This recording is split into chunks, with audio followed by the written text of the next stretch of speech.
In today's video, I'm going to teach you how to show the Leo AI button in Brave browser. If you've been curious about Brave's built-in AI assistant and want quick access to it from your toolbar, this walkthrough will get you set up in just a moment.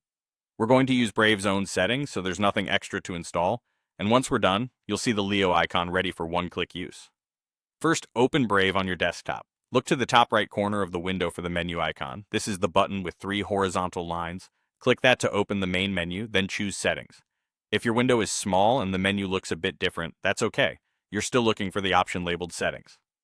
This opens a new tab dedicated to all of Brave's preferences.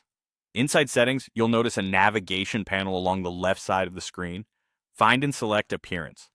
The Appearance section controls what elements show up in your toolbar and how the browser's interface looks, so it's exactly where we need to be. If the left panel is hidden, try widening the window so the menu appears. Now, in the Appearance page, scroll if needed until you see an option called Show Leo AI button. This is the switch that determines whether the Leo icon is visible on your toolbar. Click the toggle to turn it on.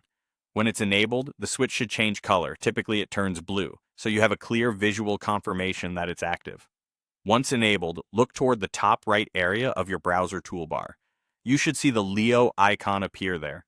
Depending on how many extensions or buttons you have, it might be tucked into the overflow area, which is the small double arrow or puzzle-shaped menu.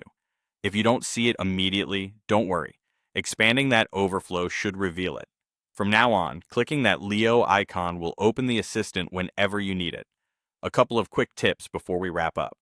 If you can't find the Show Leo AI button option in Appearance, you may be running an older version of Brave or using a build where the feature hasn't rolled out yet.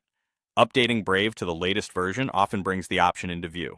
Also, some settings can vary slightly by operating system or region, so the exact wording might differ, but the toggle lives in Appearance. That's all there is to it. You opened Settings from the menu, went to Appearance, and turned on Show Leo AI button. Your changes save automatically, so you're ready to go. Enjoy having Leo just a click away.